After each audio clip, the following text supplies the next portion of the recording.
Welcome to Manifest the Big Stuff.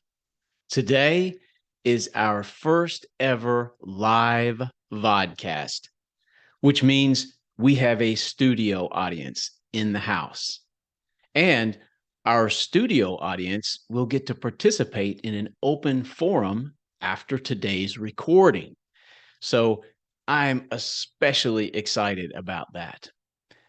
I'd like to invite you to please join us on a future live audience vodcast. We're holding them on the first Thursday of each month from now on. To register and attend, all you need to do is click the link below this video. Or you can go to my website if you're listening to this, which is manifestthebigstuff.com. Just click community at the top of the page. I'll send you the Zoom link once you register, as well as any supporting materials that I want you to have. I'd love to see you and meet you on the next live vodcast of Manifest the Big Stuff. And just as importantly, I also want to invite you to join my Facebook manifesting group. It's called Manifest the Big Stuff with Greg Kuhn, Creating Our Realities Together. I am super excited about getting to meet you and other like-minded manifestors, people who, like me, want to be the best possible architects of our reality. Members of my Facebook manifesting group get access to exclusive content from me, content available nowhere else. Each month in my Facebook group, I'll make personal, informative, and fun posts about aligning ourselves vibrationally, celebrating our engagement with reality, growing our beliefs, and channeling information from the quantum field. So consider this your invitation from me. Please click the link below this video and join today. And now, today's episode. Today's episode is called How to Manifest Better Versions of Reality by Growing Your Beliefs. So, we're going to be discussing a very important pinch point, an access point where you can leverage a great deal of influence over your reality. I'm referring to growing your inherited beliefs into alignment with your desires. First, let's discuss the importance of aligning your inherited beliefs with your desires. And then I'll give a quick overview of how to use my unique belief raising process to grow them into alignment. After that, I want to go over two very important personal takeaways about growing my inherited beliefs. Two things I've learned that are essential for putting this process into action. And finally, once I'm done recording this episode, our live audience and I will have time to discuss everything in our open forum. Please join us on a future first Thursday of the month. Okay, your beliefs, your inherited beliefs. Your beliefs manifest the form, function, meaning, and value of your entire reality, which means they set the stage for your performance as a self in every moment of your life. But you didn't select your beliefs. You inherited them from your most important caregivers as a small child. And because the beliefs you inherited were stored in your subconscious, they remain mostly intact to this day.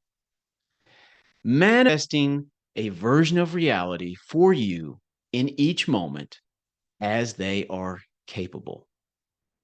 Now, unfortunately, as most of us learn in adulthood, some of the beliefs we inherited are not capable of manifesting versions of reality aligned with our true desires for it. These are the inherited beliefs we should and can change. This belief raising process is something I've written about extensively in my books and talked about on my podcasts. In fact, I have an entire book devoted to it called How Quantum Physicists Build New Beliefs. Everyone who registered for today's live vodcast received a free copy of my emotional reference chart, which is a vital part of this belief raising process. So let's begin by briefly going over the belief raising process. The first step in this process is to identify your starting emotional perspective on the emotional reference chart by writing about your current feelings about a painful part of your reality, a part of your reality you'd like to manifest differently. This involves taking some time to reflect on this area of your life and then writing down all the emotions associated with it. Be completely emotionally honest here. Be radically honest with yourself. This writing is private, so don't hold back at all. Expect these emotions to be ugly. After all, you're currently dissatisfied with this area of your life, dissatisfied enough to be willing to change it. But don't worry. You will not be bringing Frankenstein's monster to life by writing about your painful feelings. You won't even write anything that's not already there inside you every day. Then, after you're done writing out this painful emotional vomit about this area of your life and how you really feel about it, complete step one by locating your starting emotional perspective. Use the emotional reference chart to match the feelings you just wrote about with the feelings that are a match on the chart. And that's your starting point for this process. The second step in this process is to identify your new target emotional perspective. That's the next highest emotional perspective on the emotional reference chart. And then write your way into that new emotional perspective. To write your way into it, simply answer the question, what must I believe about myself in this part of my life to feel this new way about this part of my life and my absent desire here? If, for example, your starting point on the emotional reference chart is grief and desolation, your new target emotional perspective will be anxiety and fear. So you would then write out your answer to the following question: what must I believe about myself in this area of my life to feel anxiety and fear about this part of my life and my absent desire? Look up the definitions of the new target emotional perspective and use them as writing prompts. Use the definitions of the emotions to guide your writing. Be radically emotionally honest here as well. Don't hold back. Dive right into the new perspective. It's important to be as specific as possible when answering that question here. As the more specific you are, the more likely you are to be successful with step 3. And step 3 is to manifest your way into your new target emotional perspective. This step involves taking action to manifest your desire from the emotional perspective you just wrote about. Step 3 is where you bring your new emotional perspective to life. This can involve making changes to your environment, your habits, and your mindset, what you think about, and how you view things to align with the emotions you've just written about. Now, don't worry. You will be able to manifest this area of your life from the new emotional perspective, because the new emotional perspective is hardly an improvement at all over the previous one. It will not be too much of a reach, in other words. It's a very small step forward by design. So take a day or 2 or 3, however much time you need, to feel confident that you're now manifesting this area of your life from your new emotional perspective. And once you are manifesting it from the new perspective, simply return to step 2 and repeat this process one day at a time until you've written and lived your way to the top of the emotional reference chart, which, if you look at the chart, is the emotional perspective of love and ecstasy. Each new emotional perspective will manifest your reality slightly differently every time, slightly more aligned with your desires. Because your new emotional perspective will manifest new form, function, meaning, and value that align with that new, slightly improved perspective. This part of your life will improve slowly but surely by design.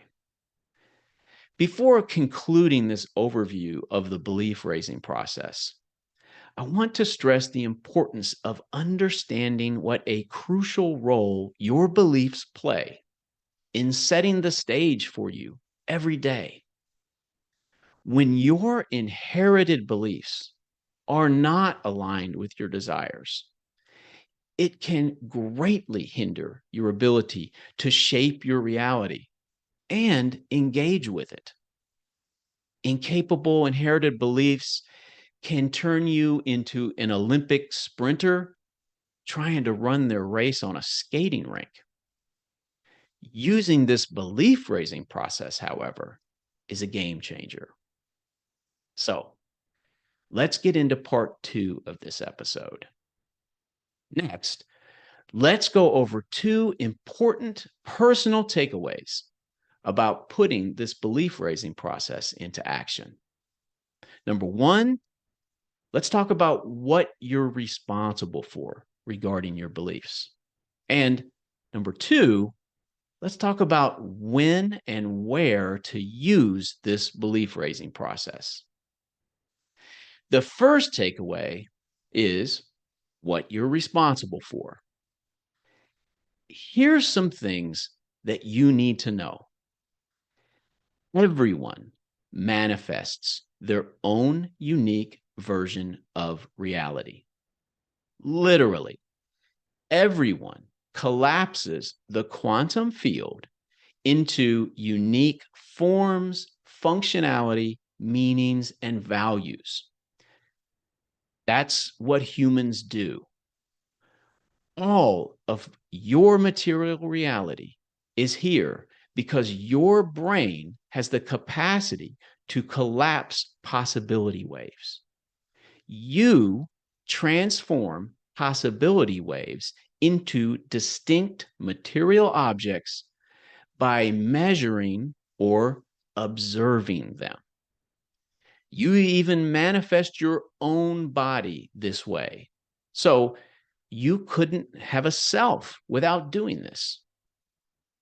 Right now, your inherited beliefs are manifesting everything in your reality. The form, function, meaning, and value of everything, including the parts of your reality causing you pain. You're always manifesting whatever version of reality your inherited beliefs are capable of.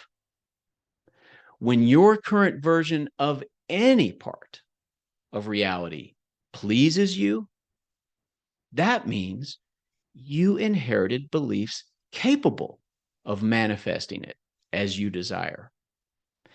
And when a version of reality displeases you, it means you inherited beliefs that are incapable of manifesting it as you desire.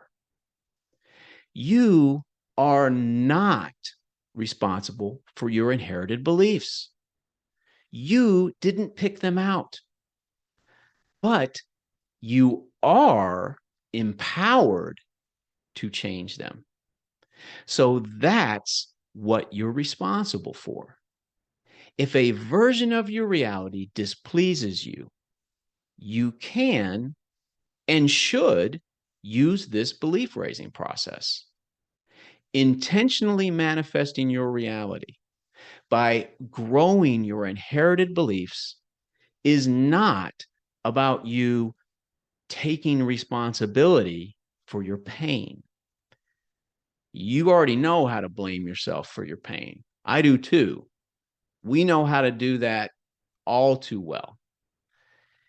It's about taking responsibility for your fulfillment. And this is really important. The best, most reliable way to be fulfilled is by giving your best effort, not by manifesting it as you desire. I know that might sound strange, but hear me out. Success does provide fulfillment.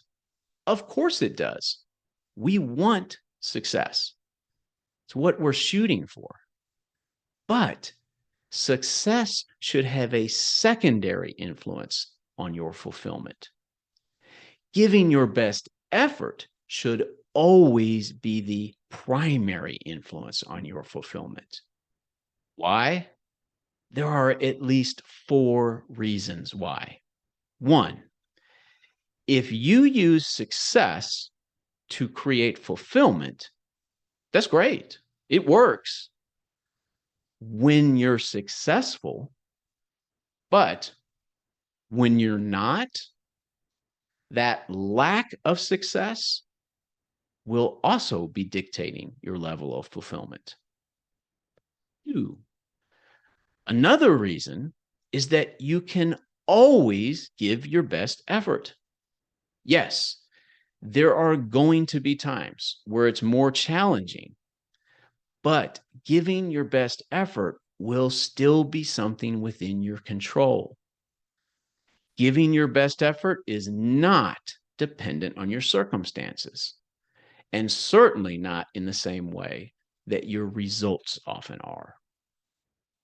3, giving your best effort always produces the best chances of creating the results you want anyway. It's actually the surest way to produce as much success as is possible for you in each moment. And 4, what else can you do in the long run but give your best effort? You'll never be in control of all the variables that influence and impact the results of your efforts. So you might as well take control of the one thing you do have control over, your effort. The second takeaway is when and where to use this process. You just learned that your main focus should be on fulfilling yourself by giving your best effort. And to intentionally manifest your reality as you truly desire, the most effective way to give your best effort is to take advantage of the high leverage you're afforded at this pinch point. So it's very helpful to know when and where to use this belief raising process. I've found that one of the most powerful ways to develop a sense of when to use this process is to always take my feelings seriously. Always feel my feelings and always process them, even if it takes me some time. That allows me to learn from them. It allows me to learn how to guide my intentional manifesting efforts. When you recognize painful parts of your reality this way, understand you're not doing anything wrong and you don't have the wrong beliefs. You simply inherited incapable beliefs. You're manifesting reality as well as your inherited beliefs are capable of manifesting it. The same is true for me. So when your reality is painful, rest assured, you're encountering evidence of incapable inherited beliefs. Evidence clearly telling you that you can and should use this belief raising process on this part of your life. Your unpleasant feelings about that painful version of reality convey dissatisfaction loud and clear. And when you find dissatisfaction like that, take advantage of the leverage you have by engaging with pinch point one. Use this belief raising process. Wherever dissatisfaction is loud and clear, you know right away that you can leverage your influence and intentionally manifest your reality differently by growing inherited beliefs into alignment. I want to thank you for joining us today and for giving me an opportunity to be of value to you. In a moment, I'm going to stop recording and move to the open forum part of this live event so our attendees and I can discuss this episode together. As a reminder, if you'd like to join us in the future, make sure you register on my website or by clicking the link below this video. And today, please make sure you join my Facebook manifesting group by clicking that link as well. Until next time, I hope you make the most of your time, and I will give my best effort to do likewise.